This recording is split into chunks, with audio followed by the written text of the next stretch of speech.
Equal and opposite reaction to reaction. Jagdambika बोली प्रतिफल तो देना पड़ेगा, भक्ति का फल तो देना पड़ेगा। तो जगदम्बिका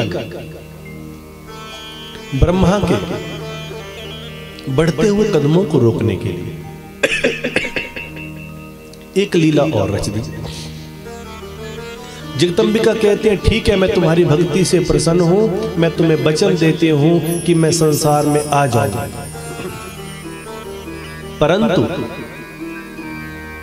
परंतु तुम्हारा पुत्र दक्ष अगर भक्ति करेगा मेरी और वो मुझे प्रसन्न करेगा तो उसकी पुत्री बनकर मैं। एक और पेच ऐसा, माता सोच रही थी कि टल जाए। ब्रह्मा जी गए अपने पुत्र दक्ष के पास। दक्ष पत्नी का नाम प्रसूति,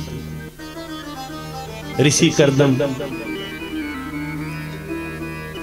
देवहूति, रुचि मुनि, आकुति, दक्ष, प्रसूति, राजा स्वयंभू मनु की 3 पुत्र। जब सृष्टि की रचना कर रहे थे तो ब्रह्मा जी ने भगवान की प्रेरणा से सारी सृष्टि की रचना की। 10 ऋषि उत्पन्न हो गए, सारे पदार्थ बन गए, पाप की सृष्टि हो गई, पुण्य की सृष्टि हो गई। अब भगवान महाशिव बोले, हे ब्रह्मा मुझे मैथुनी सृष्टि चाहिए। बोला मैथुनी सृष्टि क्या है? मैथुनी सृष्टि का अर्थ है कि स्त्री और पुरुष 2 हो और उनके मिलने से अपने आप ही संसार चलता चले। अब ब्रह्मा जी बोले, प्रभु स्त्री कहां से बनाऊं, स्त्री तो मैंने देखी नहीं। कथा प्रेमी ब्रह्मा जी बैठे ध्यान में, महादेव अपना शक्ति पुंज भेजते हैं।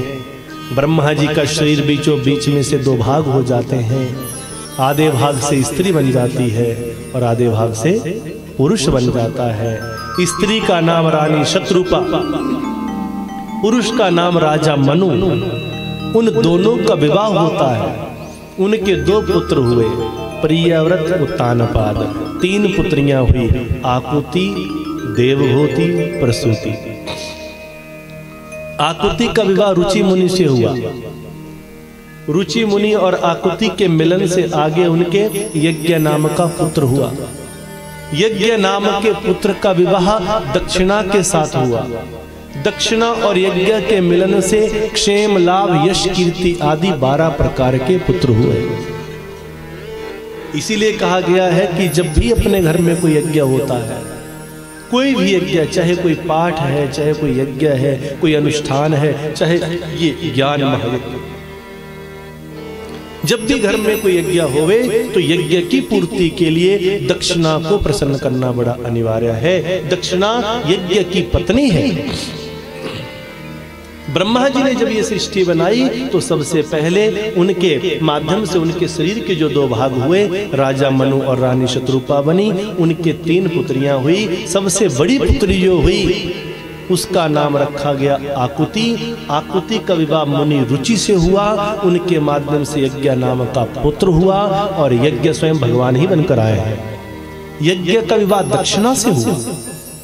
अगर यज्ञ के मुताबिक दक्षिणा नहीं है तो क्षेम, लाभ, यश, कीर्ति 12 प्रकार के जो पुत्र हैं वो प्राप्त नहीं होते हैं। इसलिए यज्ञ की पूर्ति के लिए दक्षिणा को प्रसन्न करना बहुत अनिवार्य है।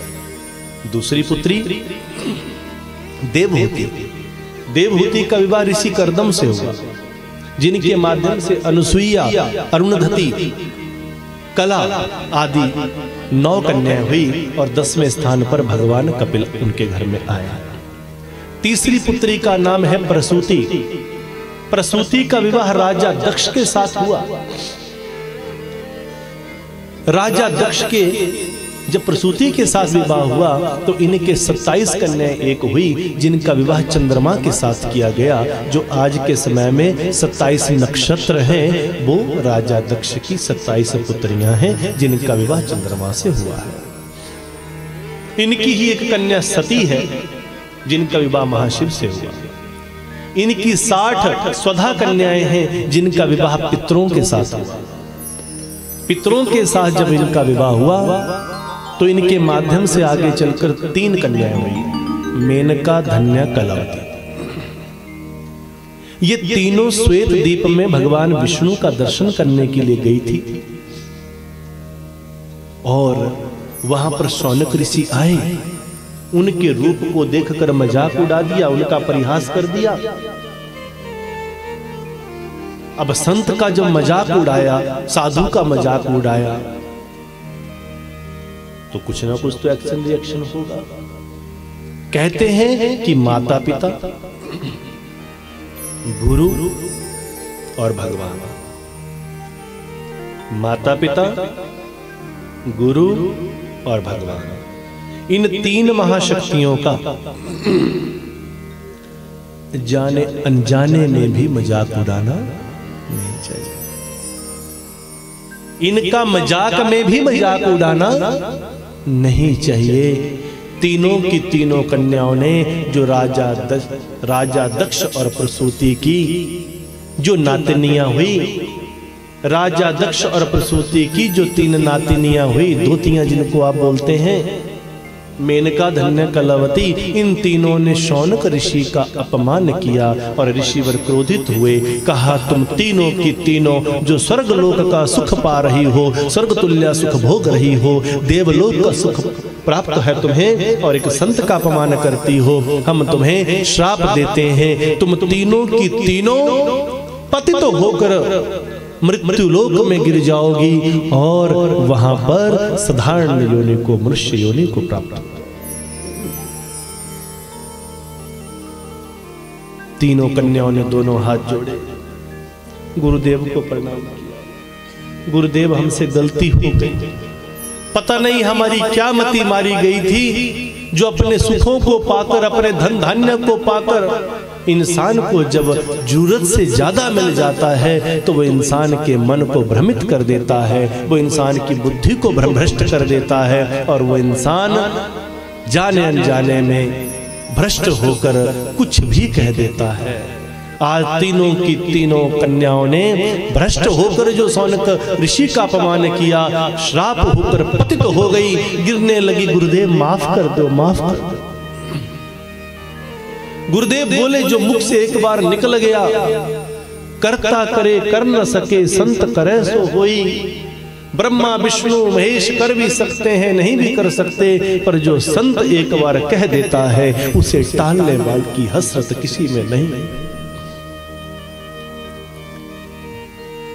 जे रब रूठे ता गुरु ठौर, पर जे गुरु रूठे न कोई ठौर। अगर वो रब भी रूठ जाता है, अगर वो परमात्मा रूठ जाता है, तो गुरु का अगर तुम्हें सानिध्य मिला है तो गुरु तुम्हारे लिए उस रब को मना सकता है। पर अगर एक बार गुरु रुष्ट हो गया तो वो रब भी उस गुरु को मनाने की चेष्टा नहीं करता। मेनका, धन्या, कलावती तीनों का पतन हो जाएगा। रोई, गिड़गिड़ाई, गुरुदेव हमें माफ कर दो, गलती हो गई। गुरुदेव बोले, जो मुख से निकल गया वो वापिस हो ही नहीं सकता। अरे गुरुदेव, कुछ तो सोचो हमारे बारे में। हम देवलोक का सुख पाती हैं, स्वर्ग सुख में रहती हैं, हम मृत्यु लोक में कैसे रहेंगी? तो गुरुदेव कहते हैं, संत परम हितकारी, संत परम हितकारी। दया बिन संत कसाई, दया की तो आफत पाई। अगर संत दया ना करे तो लोग कहेंगे ये कसाई है, दया नहीं करता, देखो। हाँ, और अगर संत कहीं दया कर दे तो समझ लो कि अपने को और आफत पाई, फिर इंसान और ऊपर सिर पे चढ़ेगा, और सिर पे चढ़ेगा, और दया बिन संत कसाई, दया की तो आफत पाई। अरे गुरुदेव माफ कर दो, हमको माफ कर दो, गलती। अब सोचे बेचारे, अब क्या करूं? ये माफी मांग रही हैं, गुस्से में आकर गुरुजी से निकल गया कुछ। बोला, चल कोई बात नहीं, जो मुख से निकला है वो वापिस तो नहीं होगा, पर तुम्हारे को थोड़ा सा डिस्काउंट दे देता हूं। जाओ, तुम तीनों मृत्यु लोक में तो जाओगी, मेरा कहा हुआ झूठ नहीं हो सकता, पर तुम्हारे लिए एक मेरी तरफ से डिस्काउंट रहेगा कि तुम मृत्यु लोक में जाकर भी ऐसे ही परम सुख को पाओगी, मृत्यु लोक में जाकर भी तुम राज करोगी, स्वर्ग तुल्य सुख को पाओगी। गुरुजनों की कृपा से ही हमारी जिंदगी में ये सुख मिलते हैं, गुरुजनों की कृपा से ही हमारे जीवन में धन धान्य पुत्र पौत्र की कृपा होती है।